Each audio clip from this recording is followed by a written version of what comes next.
Алато 24 каналынын түз эфирин кечимес программасы улантат. Саламатсыздарбы? Студияда Венера Осмокеева. Бул сааттагы чыгарылышыбызда Кыргызстанда жаңы шайлоо модели, шайлоо процессинде колдонулуп жаткан жаңы технологиялар, добуш берүүдө ачык айкындуулукту камсыздоодогу алардын ролу тууралуу сөз кылабыз. Бизде конокто Борбордук шайлоо комиссиясынын мүчөсү Сариев Акылбек Аблабекович келип отурат. Саламатсызбы? Акылбек Аблабекович, кош келипсиз биздин студиябызга. Алгач ушу сиз менен маегибизди баштаардын алдында мына ушул темада калк арасында жүргүзүлгөн бир сурамжылоо бар эле, ошого назар салсак, анан берүүбүздү улантабыз. Эч кандай болбойт. Анткени канча киши автоматка түштү, алып чыгарып санагандан кийин жанагы список менен туп-туура так чыгат.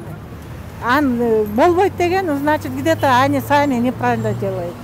Андай болушу да мүмкүн эмес. Сиз кайсысына ишенесиз? Автоматта иштеп эле, автоматтан өткөзүп чыгабыз. Жакшынакай эле так шайлоо болот. Конечно, болот, айырмасы жок. Автомат туура эсептесе керек, кол менен ким иштетсе керек. Автомат туп-туура эсептейт. Ал эчтеке кылбайт. А берки кол менен бирдеме кылып салышы мүмкүн. Өткөндөгү шайлоонун жыйынтыгы аябай жакшы болду. Честный болду. Анын астындагы болбой калган анча эмес. А бул шайлоо болду. Татынакай жакшы өттү, сонун өттү. Ушундай болсо кийинки шайлоонун баары честный. Кол менен санаганга, конечно, ишенүүгө болбойт. Эми автоматка деле ишенүүгө болбойт. Азыр бизде Кыргызстанга эч нерсеге ишенүүгө болбой калды. Автоматты жасап койсо болот да. Кол менен санаган жакшы болот, автоматтын ар кандай болуп кетип атпайбы, айланып кетейин. Эми Жапаров деле бар, мактап ба, эл шайлап атат. Эми жакшы силерге окшогон жаштарыбыздын бир иштери, айлыктары, үйлөрү болуп бир ушул жагын жакшы карап берсе эле болду. Башка эч кандай. Айлык ушу үйүңөр болсо эле, квартирада жүрүп атпайбы азыр көп жаштардын. Менин балдарым баары эле ушундай да. Бирөө эле үйү бар. Анан калган ушулардын карачым айлыгы дагы начар. Анан ушул жаштарды көбүрөөк биз коем ичип жээрибизди, жашаарыбызды жашап атабыз. Шайлоо жыйынтыктары боюнча эмне дейбиз? Туура эле болуш керек. Элдер шайлоодо да. Туура эле чечим чыгып атат болуш керек деп ойлойм. Буюрса ошол 11 апрелде шайлоо болот, ошого барам, татыктуу талапкер. Шайлоо болгон күнү 5 шаарга коюп коюш керек да, жана санай турган центрлардычы, мисалы, жана оондун өлкөлөрүндө карайт да биздин шайлоонучу, ошону мисалы Китай болобу, Франция болобу, Америка болобу, ошол жака коюш керек, чтоб биздин чиновниктер сана албаш керек да, мисалы Пекиндин результаты менен Париждеги результат бирдей болуш керек да. Ошол мисалы 5-6 шаарга коюп койсо, ошол мисалы результаттар бирдей болсо, ошондо шайлоо таза өттү деп шилетсе болот, санаса болот. А мисалы биздики Бишкекке эле коюп атышат, анан Бишкектен эле ушундай болду деп атат да, мисалы ага мындай дүйнө ишенбей коюшко мындай эмеси акысы бар да. Айырмасы болот экен, өткөндө билинип калбадыбы? Кадимкидей болот экен да. Бүгүп болбосо болот экен. Мисалы кандай болуп билинип калды? Эми өткөндө шайлаганда айтышты го, тиякта мынча болду эле, кайра санасак кайра бир 5-6 голоско көбүрөөк болуп калды. Мен ручной эле ишенем. Өзүм советский болгондо так жүргөнү жакшы көрөм. Кол менен жакшылап санаганды. Айырмасы болот, автоматически эсептеген айырма жакшы болот деп ойлойм. Ручнойдо алар жаза беришет. Вот я думаю, автоматически ошо жакшы болот. Мен көрүп жүрөм, Бишкек эми Чүй областына наблюдатель болуп атам, бияктан көп деле алдоо болбойт. Автоматтык туура эле эметилет. Азыр элдерди просто сатып алып коюп атышпайбы, үйүнө барып 2000 сом берип коет. Алардын списоги деле бар. Биз көрүп жүрөбүз да, тияктан баягы 4-октябрда көрдүк. Башка региондордон алып келип форма 2 менен ошону да ойлоп табышты. Любой эмеден таап кетип атышат да. Муну азыр айырмасы деле жок. Колго деле эме. Биякта мисалы мен көрүп жүрөм, акыйкаттык бар, баарычы мындай. Просто ошондон качып, ошо форма 2дан анан жанагы элди сатып алганга барып атышат да, эсе андай эметпесе. Таза эле өтмөк да шайлоолорчу. Амалдуулар келип атпайбы, күндөн күнгө күчөп. Акылбек Аблабекович, мына жогоруда өзүңүз көргөндөй ушул сурамжылоого катышкан жарандардын ар кыл пикирди карманып атышат. Ушул автоматтык түрдө эсептөөчү урналар менен кол менен саноонун айырмачылыктары боюнча чындап эле ушул автоматтык урналар менен саноо жана кол менен саноодо айырмачылыктар болушу мүмкүнбү? Саламатсыздар да ужалы. Эми азыр биз укганыбызга караганда мындай менде мындай ушу шайлоочулар кичине бир түшүнбөстүк менен жооп бергендей сезилди да, себеби жоопторуна караганда алар айтып атат, эми салыштырмалуу айтып атат да, автоматтык түрдө эсептеген менен кол менен эсептеген көрсөткүчтөр жөнүндө кеп болуп атат. Мен айтып кетейин дегеним, бул шайлоолордо экөө тең колдонулат. Автоматтык эсептөө да колдонулат, андан кийин кол менен эсептөө колдонулат. Ошондо жана экөөнүн чыккан айырмачылык жөнүндө болушу мүмкүн маселе. Ошол себептен мындай өзү суроонун айтылганы кичине менимче шайлоочулардаштырып койду деген ойго келип атам. Бир гана айырмасы автоматтык түрдө эсептеген жана өркөктөрдүн эсептөөсү менен чыккан жыйынтык бул юридикалык күчкө ээ эмес. Бул алдын ала чыгарылган жыйынтык болуп эсептелет. Көрсөткүчтөр бул эмне себептен кандай жакшы жайлары бар. Бул жанагындай убакыттын көп создурбай, жарым сааттын ичинде мисалы жалпы жыйынтыкты чыгарып берип, 15 мүнөттүн ичинде кээ жерде чыгарып, анан элге мындай тааныштырганда да. Анын артынан өзүнүн иш аракеттери менен, кандай кыймыл аракеттери менен шайлоо комиссиянын мүчөлөрү ошол добуш берилген бюллетендерди кол менен санап чыгат. Ошол кол менен санап чыккан жыйынтык гана бул юридикалык күчкө ээ, бул акыркы болуп эсептелет. Ошонун жыйынтыгы менен, ошонун көрсөткүчү менен мындай жыйынтык чыгат. Ошол себептен бул шектенгендери мен туура деп эсептейм. Эми деген баарыбыз эле шектенип калбадыкпы? Бул эмнеден келип чыгат? Менимче бул жерден көбүнчө баягы шек саналган маселе бул аймактарда, мисалы шаарларда болсо биздин байкоочулар көп болот. Өздөрү эле айтып атпайбы? Борбордо же мындай шаарларда, чоң шаарларда мындай көрсөткүчтөргө көп шек саноо жок. Эми биздин аймак чоң, билесиздер. Алыскы жердеги участкаларда ошо шайлоого катышкан жактар көбү байкоочу кое албайт. Ошол жерден кичине мындай күнөм саноомдо пайда болушу мүмкүн. Бул жанагы чоң шайлоолорду айтсак болот. Ал эми бул жергиликтүү кеңештин шайлоолорунда болсо, билесиздер, ар бир аймактан өзү кызыктар тараптар көп болот. Алар ар бир өзүлөрү ошол көзөмөл кылганга аракет кылат. Ошол көп катышуучулар, байкоочулардын жардамы менен так эсептөөнүн же болбосо так таза шайлоо болуунун бюллетендерди туура салып же болбосо эсептегенди менимче мындай айырмачылыгы болбош керек да. Так эле чыгат деген ойдобуз, үмүттөбүз.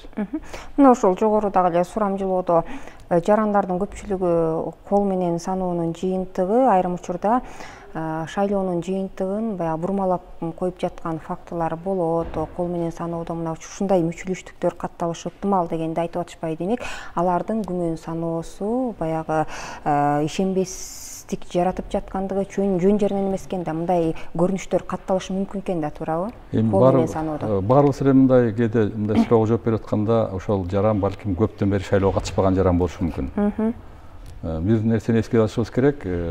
Шайлоо деген улам барган сайын өзгөрүп, мыйзамдар өзгөрүлүп атат. Ошонун добуш берүү тартиби, саноо тартиби, жыйынтык чыгаруу тартиптери да өзгөрүп атат. Балким кээ бир жооп берип аткандар баягы бир 5-10 жыл мурун шайлоого катышып, ошондо бир өзү күбө болгон нерсени айтып коюшу мүмкүн бүгүнкү күндө. Ошон үчүн бул шайлоочуларда оюна дагы эске алышыбыз керек, бирок ошондо дагы мындай активдүү дайыма шайлоону көзөмөлгө байкоочу болуп иштеген же катышкан шайлоочулардын ою мындай тагыраак чыгат да. Ошол жагынан алып келсек, менимче мындай азыркы күндө сын айткандар кичине азыраак мурункуга караганда. Мурун туура баягы автоматташтык эсептегичтер кирди электе кол менен санап көп бурмалоолор болсо керек, болгондо эми болбойт деп айтпайбыз. Ошол себептен ошонун күбөлөр болгон жарандар бүгүн деле мындай сурамжылоо алганда билбей сурабайсыз да, сиз мурун кече катыштыңыз беле мурунку деп. Мындай болжолдо сураганда ошондой жооптор да болуп калышы мүмкүн. Ошол себептен жанагындай күнөм саноо көбүрөөктөр айтылгандарга биз дагы туура мамиле кабыл алып, анан кийин бирок ошол мындай эске алышыбыз керек. Мына ушул жалпы коомчулукка жеткиликтүү болуш үчүн ушул автоматтык эсептөөчү урналардын негизги функциясы тууралуу да баягы жалпак тил менен түшүндүрмө бере кетсеңиз. Маселен, ошол автоматтык эсептөөчү урналарга салынган маалыматтар атайын бир операторлордун жардамы менен тиешелүү деңгээлде эсептелип, анан ошол болуп жаткан ар бир кыймыл аракет ошол автоматтык урнадагы атайын бир системага катталып турат да, туурабы? Эми автоматтык урнанын өзгөчөлүгү, мисалы сиз айткандай операторлор ажымга кириши албайт. Бул автоматтык урна өз эсептейт. Бул сырткы мисалы адамдын таасири бир гана ошо бюллетенди жанагы өзүнүн оосуна салып жакындатып маалыматты берүүдө дегеним го, операторлордун жардамы менен маалымат бергенде бул жыйынтыгын гана берет, ага чейин эч ким киришкен укугу жок. Операторлордун дагы алар бир гана шайлоо бүткөндөн кийин жана жыйынтыгы чыккандан кийин ал жерде эки катар мындай көзөмөл бар. Биринчиден чектеп коебуз, жанагы шайлоочу кирип аткандардыкын, анан кийин экинчиси бюллетендердин саны. Булардын дагы бири-бири менен так келиши жөнүндө көрсөткүчтөр болуш керек. Ошол көрсөткүчтөрдүн автоматтык түрдө тез арадагы борборго жиберүү, мындай ошол ишти гана операторлор ишке ашырат да. Себеби бул жерде моюнга алыш керек, борборлоштурулган эмес, жанагы маалыматты берүү тутумду. Анткени анын бир жаман жагы бар, эгер ошону борборлаштырып бүгүнкү күндө колдонсо, дагы бизде бүгүнкү күндө хакер деп коебуз, кирүүчүлөр аябай көп болот, анан башалмандык болуп кетиши мүмкүн. Ошон үчүн локальный деп коебуз, ар бир участкалар өздөрүнүн аймактык маалыматтарын бүтөрү менен автономдуу түрдө жиберет да. Анан бул жерден биздин сервер өзү автоматтык түрдө баарын кошуп эсептеп, анан кийин жалпы жыйынтыкты чыгарып турат элге. Жакшы. Ушул жалпы өлкө боюнча 2000ден ашуун шайлоочу өлкөмдөр барбы, бизде? 2000ден ашуун. Мына ошолордун бүгүнкү күндө канча пайызы ушундай автоматташтырылган системалар менен, жаңы технологиялар менен камсыздалды? Биринчиден 100% камсыздалдырган, анткени бул мыйзамдын талабы. Кандайдыр бир аймактындай колдонбогонго бүгүн мыйзам жол бербейт. Ошол себептен ар бир участок жанагындай автоматташтырылган урна менен камсыз болгон. Ошонун жыйынтыгын гана биз бүгүнкү күндө көрүп атабыз.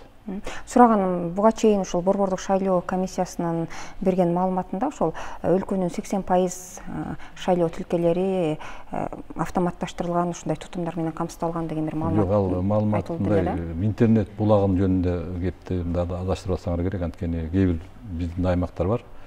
Ошол өзүнүн турган жеринен автомат интернет аркылуу жиберилет да маалымат. Ошону ордунан жибере албайт деген маани айта керек. Ошол жанагы камтылбаган интернет үйүн камтылбаган жерден кичине жакын жанындагы участкага барып ошол жерден жиберишет да. Ошол жөнүндө кеп болот. Участканын өзүндөгү жанагы шайлоо добуш берүү немеси болсо, иш аракети болсо, урнанын негизи менен жүргүзүлөт. Жакшы, Акылбек Аблабекович, эми кийинки суроону ушул шайлоонун өзүнүн тартиби тууралуу сурагым келип атат. Мына жакында буюрса апрелдин башында, 11 апрелде жергиликтүү кеңештерге шайлоо өнөктүгү өткөнү турат. Мына бул жолку шайлоо буга чейин өткөрүлүп келген шайлоолордон эмнеси менен айырмаланат? Жалпы эле ушул мандаттардын бөлүштүрүлүшү кандай тартипте ишке ашат? Ушулар тууралуу кеп коюп кетсеңиз. Эми автоматтык урна жөнүндө айтып бүттү окшойт, анан айтпай эле коеюн. Бул өзгөчөлүк экен, баары билип калдык. Бул жерде өзгөчөлүк жанагы сиз айткан мандаттарды бөлүштүрүү боюнча. Негизги жаңылык бул айылдык кеңештин депутаттары жөнүндө болуп атат. Ал жерде баарыбыз азыр кичине көнүп баратабыз. Аялдарды колдоо, саясий укугун колдоо максатында өзүнчө бир квоталар киргизилди.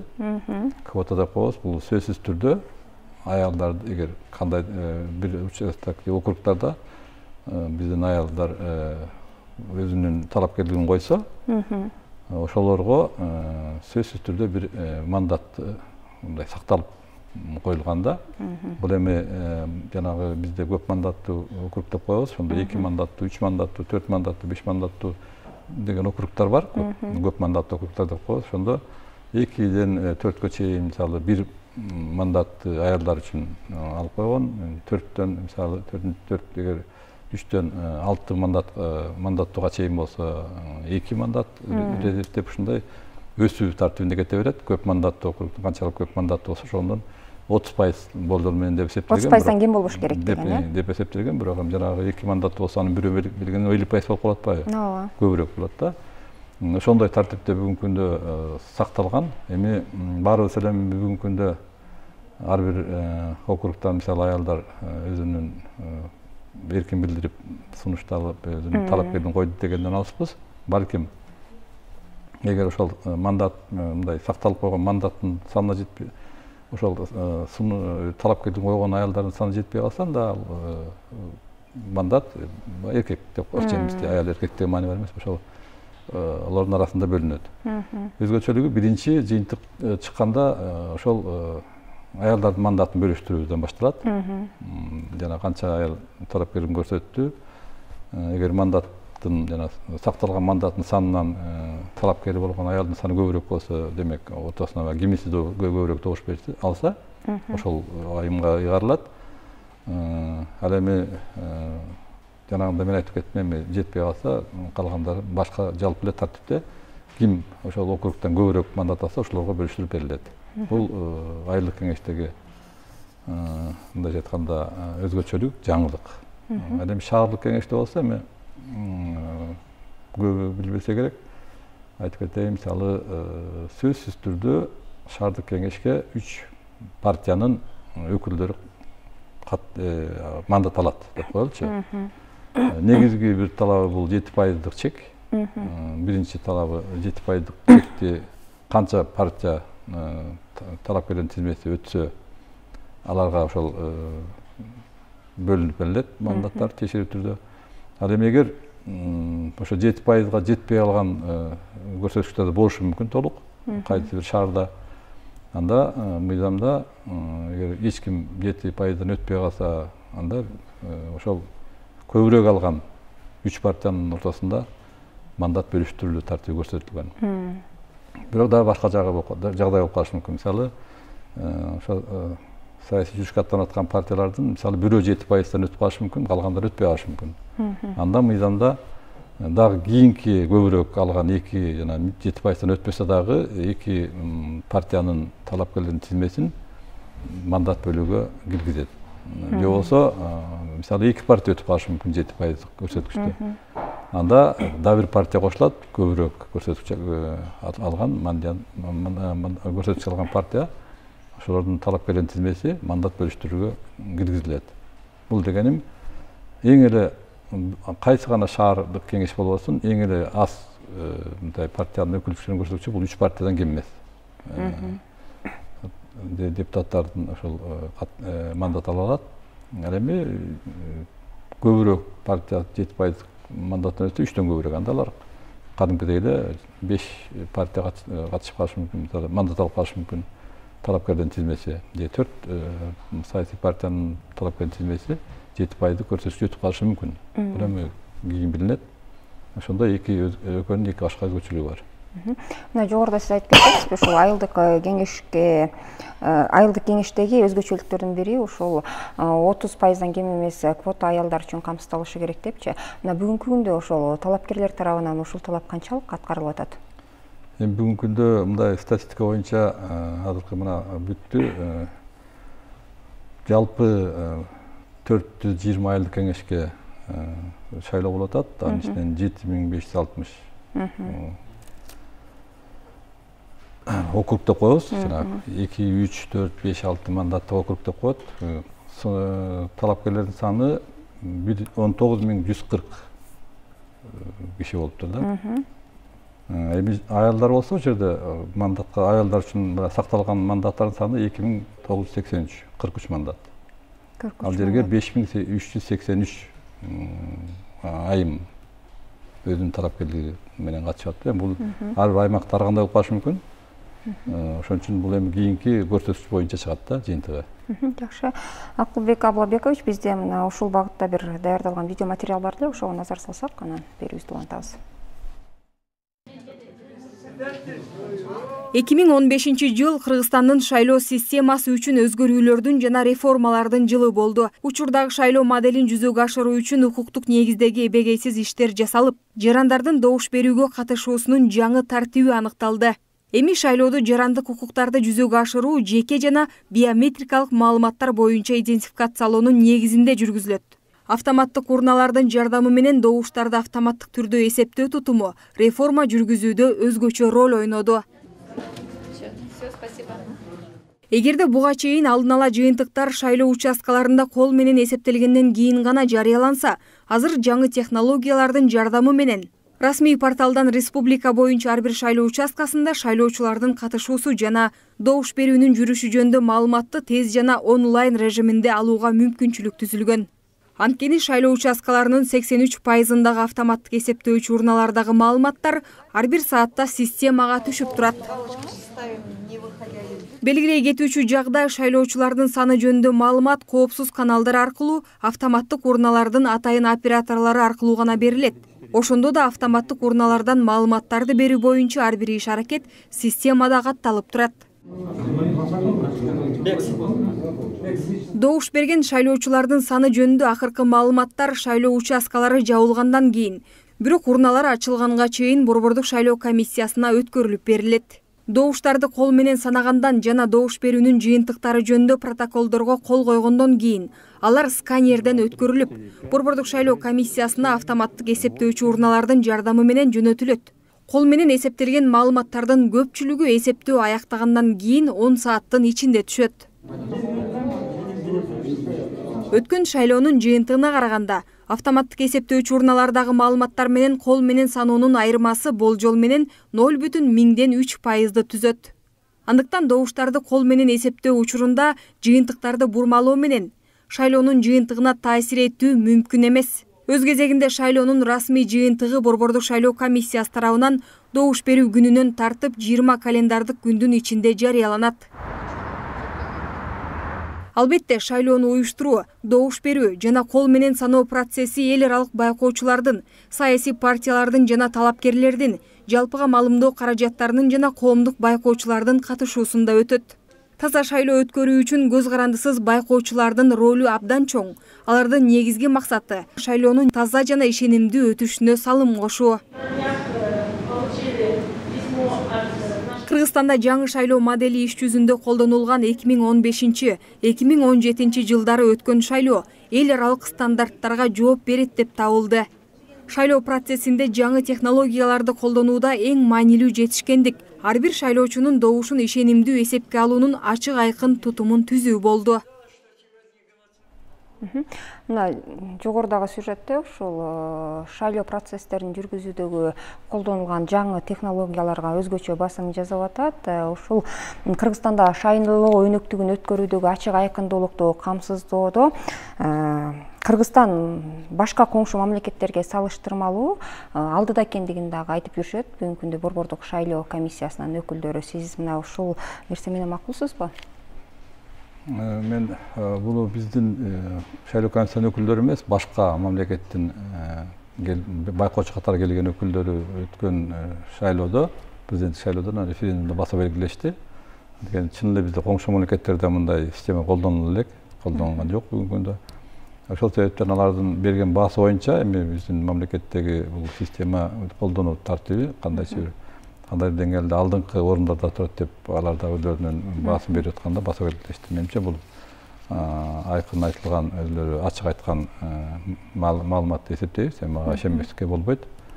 Мындай ыкма чынын айтканда биздин мурунку коңшу мамлекеттерде колдонууда боло элек.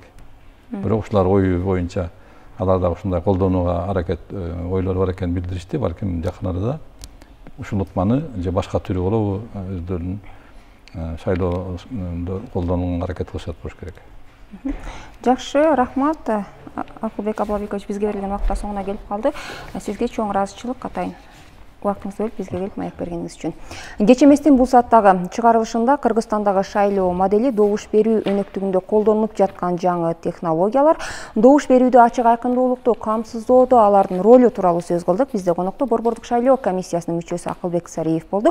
Берүүнү болсо мен Венера Осмокеева алып бардым. Мына ушул жана башка биздин макала маектерибизди интернет сайтыбыздан окуп, Ала Тоо 24 каналынын YouTube'дагы баракчасында да кызыктуу видеолорубузду көрсөңүздөр болот. Эсен туруңуздар.